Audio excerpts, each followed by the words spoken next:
Well, so it's that time of year again where it's time to mow cow pasture, and I need this 7810. We need to put some liquid on this clutch because it's a little squeaky. So we're just gonna take this fluid film, and there's really nowhere to oil it. You just take and you just spray it, you work it.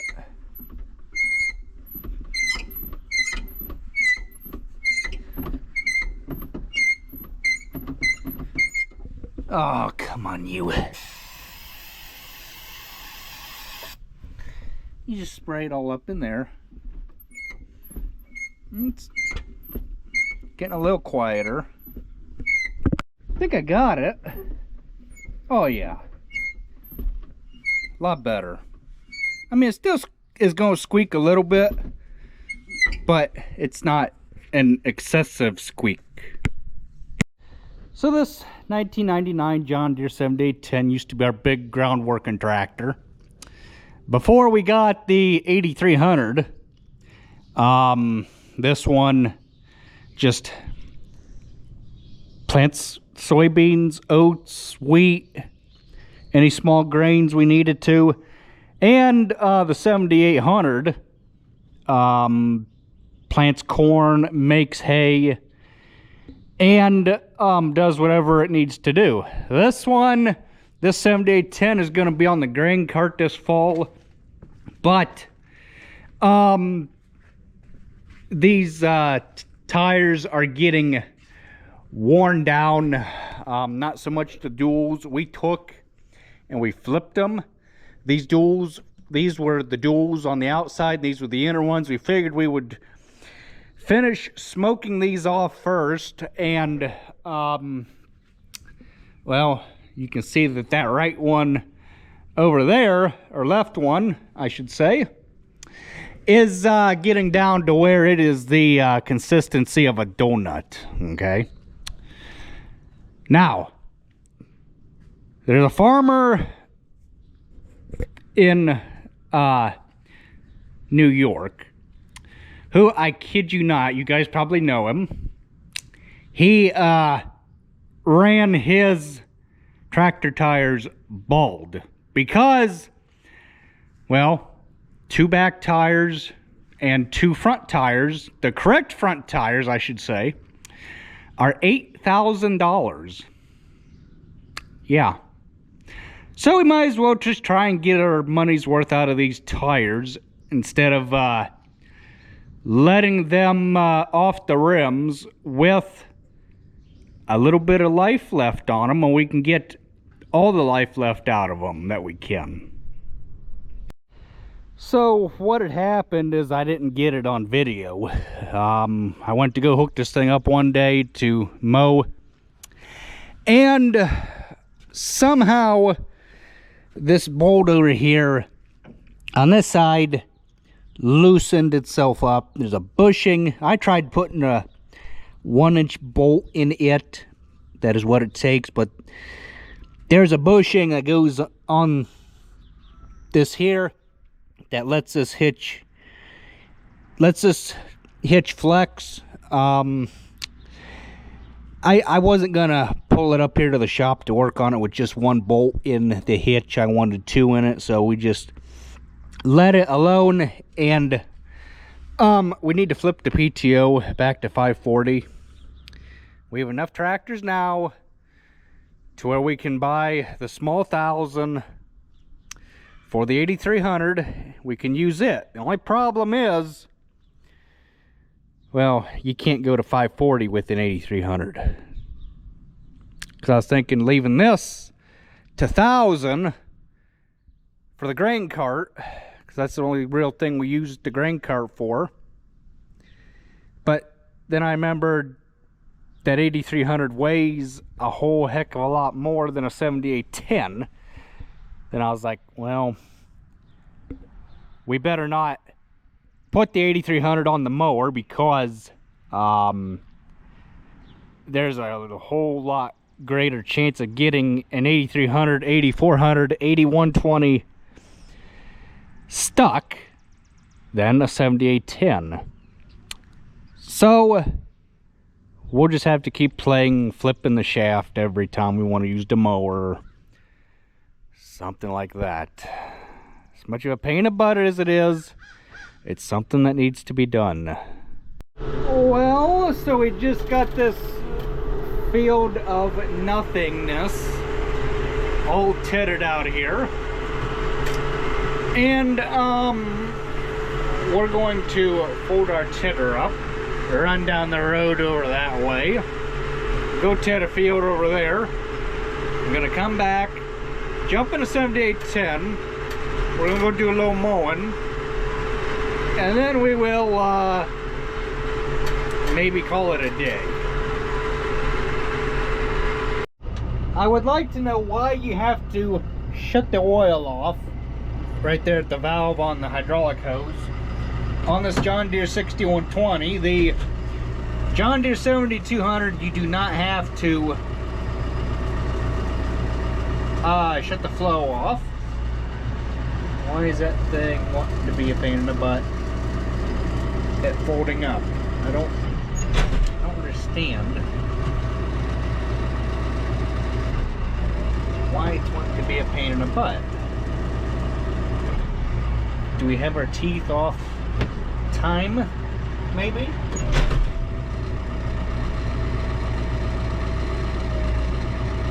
No?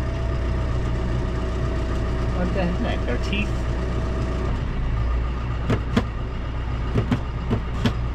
Let's see. How about now? No?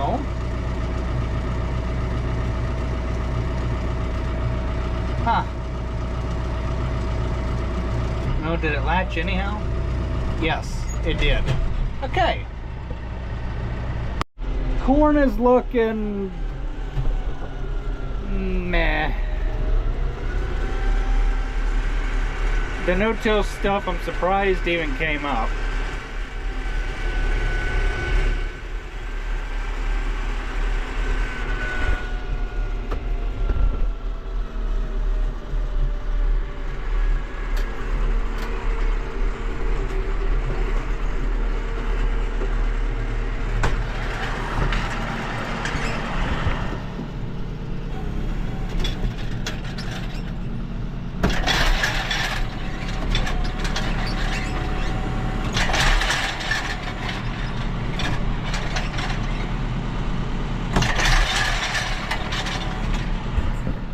Heck with this.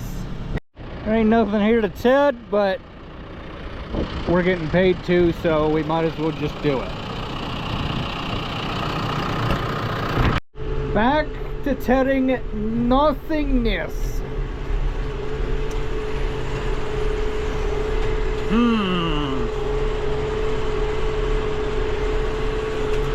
I see nothing. I know nothing. There be nothing here. Oh well. We're at least doing something instead of doing nothing. We are all done. Not gonna ted it a second time. We're just going to let it be, because you handle it too many times, you end up losing it, which means the more times you scatter it out to get it to dry, the more times you'll end up losing it because of how scattered out it'll be, and the rakes will never get it all picked back up again, and you'll just be making more of a mess than you'll actually be doing anything good. So gonna run this up, go park it, and I'm gonna go over and run the bulldozer and work the topsoil with the chisel plow you guys have seen, and we usually end up working the topsoil twice with chisel plow, and that way you work it once to get the hard pan ripped up what you you blade it off before it rained, just in general. And then we will work it again twice, because what we worked the first time was just getting the hard pan all broke up. Work it the second time, you get what you've worked. You're flipping it over when you're working it a second time. So we're gonna go do that, and we're going to go see what the rest of the day brings. Bring you along for it. This thing can be weird sometimes. Why is it not wanting to cooperate? Just that one basket's not wanting to.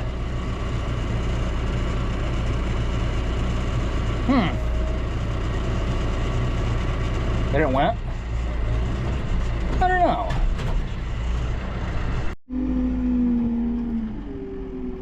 Circle L fence out here, putting some new post in for us.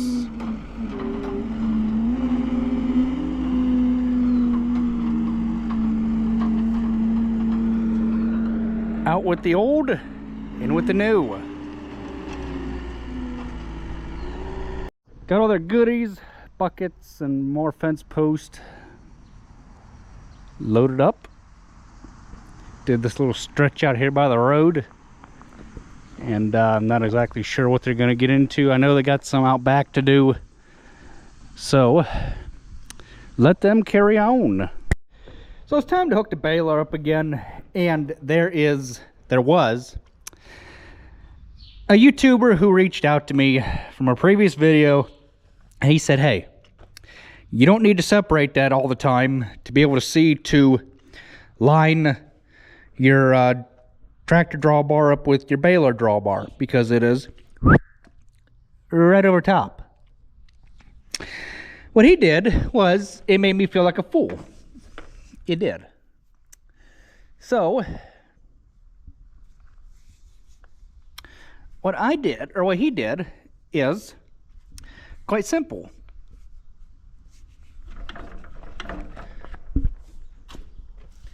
He took this, and I don't know if I'm going to be able to do this one-handed or not. Couldn't do it one-handed, but anyhow, there is, I just had to take the weight off, slide the thing over, and then what you do is, believe it or not, you have room to hook your drawbar up from the cab. Let's go upstairs and see if we can see just any better since we moved this thing out of the way. Ah, yeah! A lot easier to see.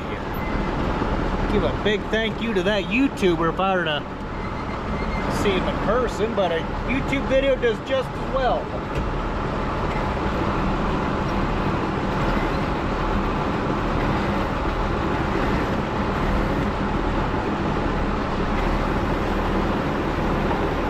Oh, look at that.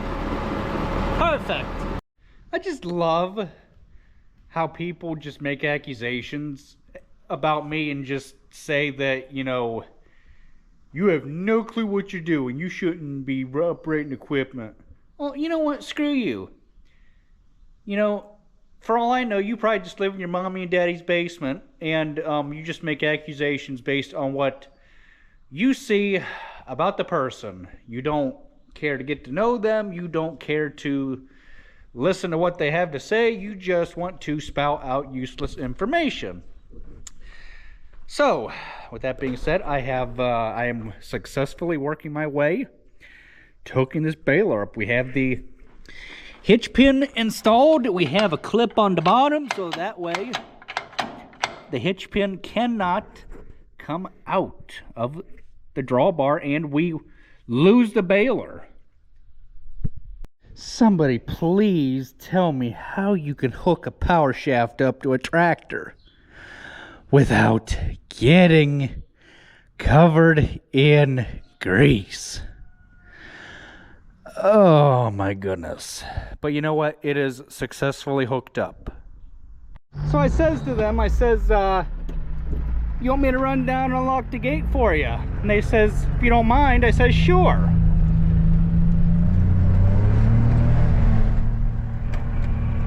I don't mind helping people as long as you're nice to me. I'll be nice to you. If you're gonna be a complete arse, then, you know, I don't want to help you. That's just how it goes. There they are, waiting on the road. Time for me to go through. Let them know that it's okay to pull on in here. Give them a hand getting unchained if need be, and they can start going again. Whatever they're doing.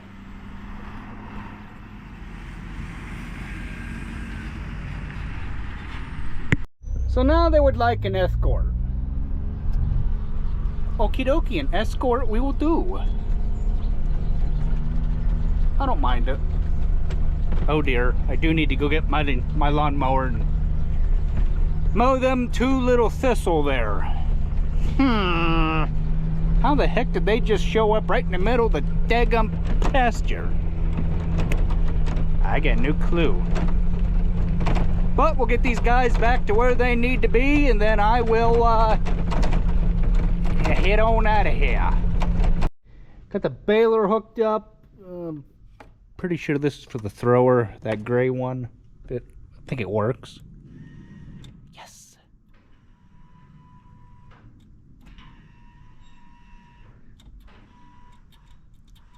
Yep, it works. Good deal.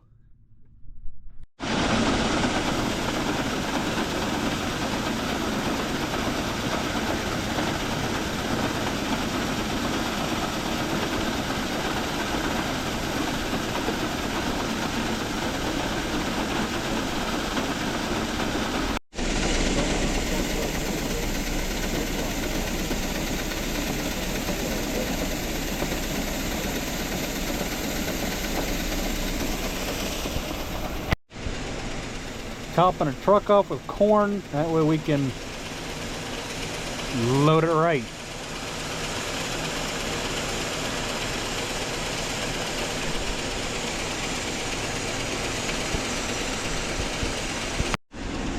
Too bad it's already got corn dust all over it. But as the old saying goes, pretty and shiny don't make no money. Working truck does. Oh well, it happens.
Corn truck has been loaded.